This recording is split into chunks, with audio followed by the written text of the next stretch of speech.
Hey everybody, let's talk about multi-context binding. This is something I just came up with, so this is not a concrete play, it's an ivory tower play.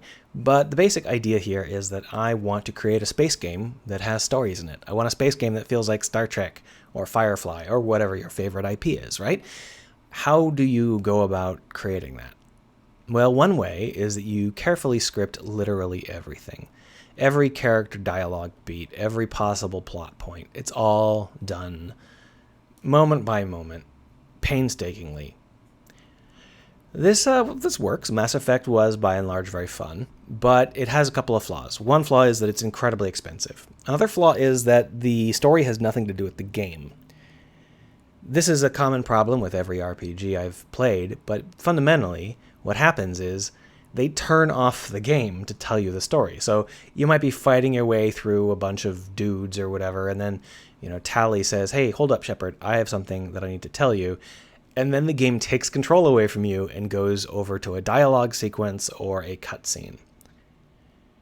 They turn off the game to tell you the story. And that's because the methods of telling the story are movie-based methods rather than game-based methods. And the more game we inject into them, the ricketier they get.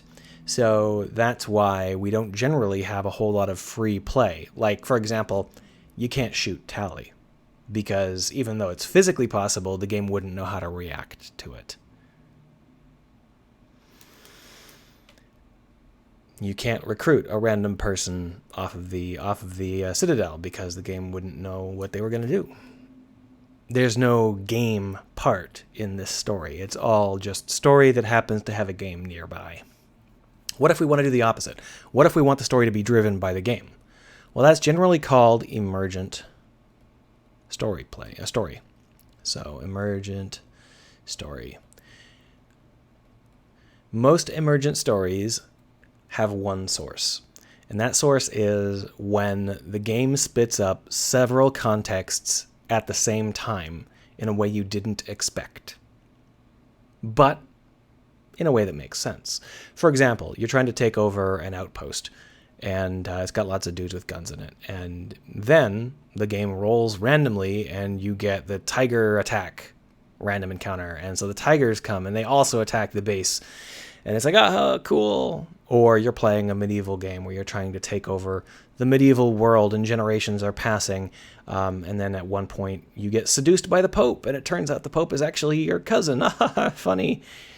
Again, these are contexts in the gameplay. The game has these methods of giving you gameplay, and they get related by something unexpected. They happen in the same place. They collide in a funny way.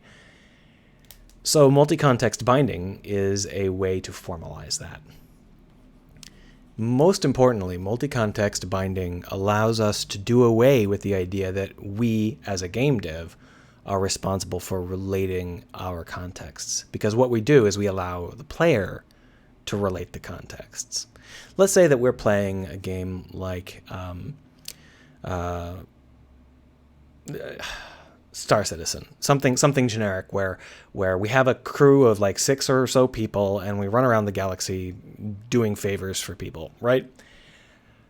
Well, let's say that we have a method of advancing our play in a very, in any given faction, right? So we have a space elf faction. How do we get the space elf faction to like us or not like us? Well, we shoot them, or we bring them goods in trade. Maybe we take some special favored-based missions. That's pretty tame. It doesn't give the player very much customization to their story. The story of me getting the space elves to like me and my friend getting the space elves to like him, they're going to be basically the same story. So how do we spice that up? Well, what we can do is we can give, and this is a concept I've talked about before, if it sounds familiar to you. If you have a specific rating, like +2 because you start as a space elf in this particular version, you'll get a dossier. A dossier has slots available. And the slots have a job and a rank. So you might get like space elf thief, a diplomat, trader, pilot, or not pilot, but a ship owner, right? These sorts of things. And all you really do is you assign people to these slots. So if we were to put someone in as a space elf diplomat, someone we know is now a space elf diplomat, then that means that we're going to be trying to improve our space elf ranking via diplomatic means. We'll leverage our diplomat to do diplomat things. Like when we land, we can deploy our diplomat, and our diplomat will walk away for, 20 real world hours or something. And when they come back, they will have improved some stands and got us some better missions, right? If it was a different approach, we would have different situations. Like if it's a space elf trader, then we get they'll tell us what we could trade in order to improve our standing within the space elf community, or they might get us discounts. If it was a thief, then we would be able to steal from the space elves or whatever. Maybe play Robin Hood and steal for them. But either way, whatever we assign, that is our in. That is the mechanism that we as a player are going to use in order to engage with the space elves. This is a much more interesting and freeing pattern than simply having a plus-minus ranking system, because if our space elf goes up every time we trade with them, it's going to be extraordinarily dull and grindy just to make it go up. But if we have to arrange our missions and try and figure out who we want to lose control of temporarily so that they can do this or that, now it becomes a real trade-off, especially if this person is a crew member that we normally want to have aboard our ship doing crew member things. This is a context binding, a singular context binding. The secret here is that we do it again. So we've got our space elf diplomat, and we're going to have a crew aboard our ship. So we decide that we're going to have the space elf diplomat also be a crew member on our ship. And we'll assign them to the pilot slot. We could also make them the gunner slot or the engineer slot or the medical slot, whatever, right? But we're going to go with pilot. Now our pilot is a space elf diplomat. That person is a connection to both the space elves and to a specific role aboard our ship. And it's not just that he happens to be a space elf pilot. He's actually a space elf diplomat that is also a pilot aboard our ship. This means that whenever there's a pilot-related thing, he's going to take the front seat. We're going to be able to see his face. He's going to have things to say. Whenever there's a space elf-related thing, he's going to be right there in the spotlight having things to say. We'll get to see him in several different situations, giving him plenty of screen time. And we chose what sort of situations we were going to see him in. So we have decided that this person should be a space elf diplomat pilot.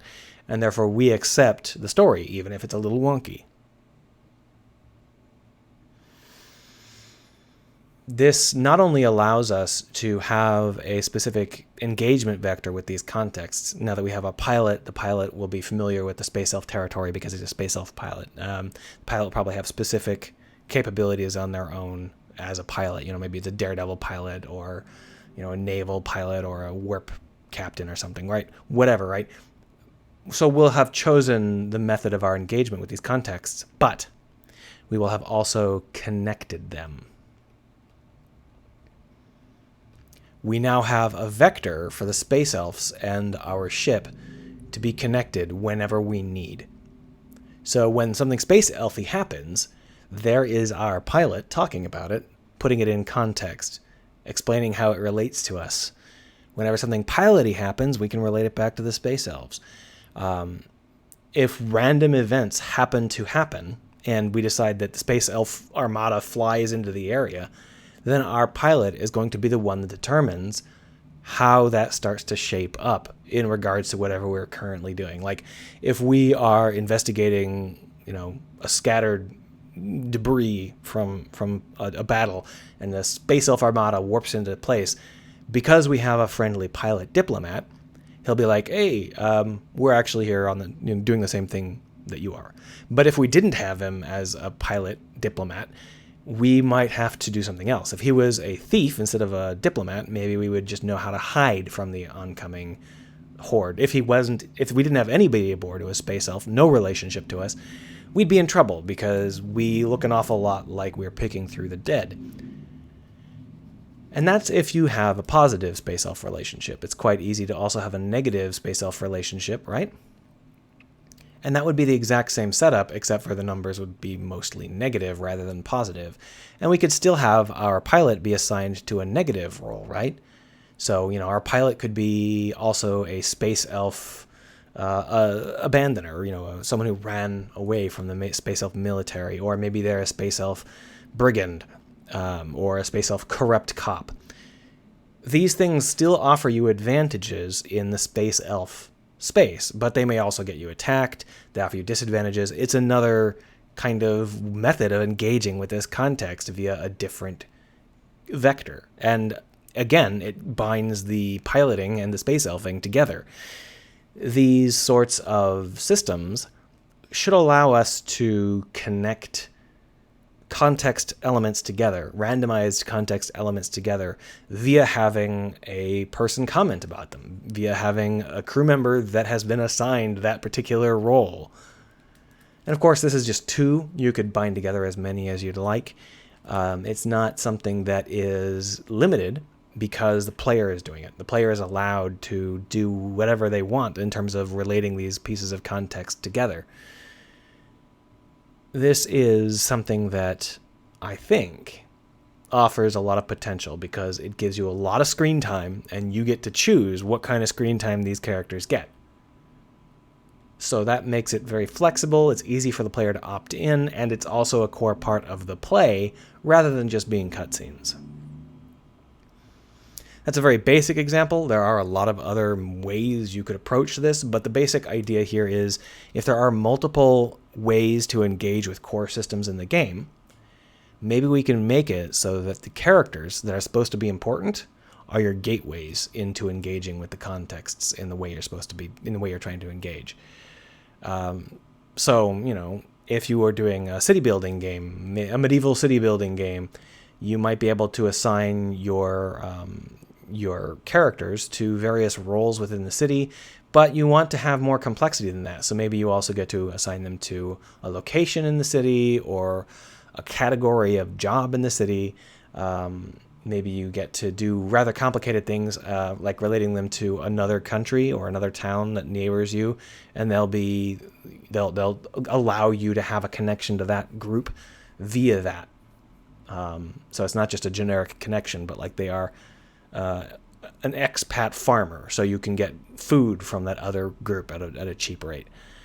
This is the sort of thing that can be put together if you stop and think about it. As long as you have rather open-ended means of engagement, you can have characters represent them. You can have characters represent how the player wants to engage. And that should allow us to create stories that continue to roll. Unlike the random ones where, something happens and it's funny once, this is something that keeps happening. If the space elves show up and pull your fat out of the fire because of your space elf diplomat pilot, you can be pretty sure they're going to do it again later. And again, it's going to be your space elf pilot that's the reason. That allows the player to construct their own story. That's the idea here. Anyway, I'm not sure that that's totally coherent. I guess I will see how many complaints it gets. Leave your ideas below.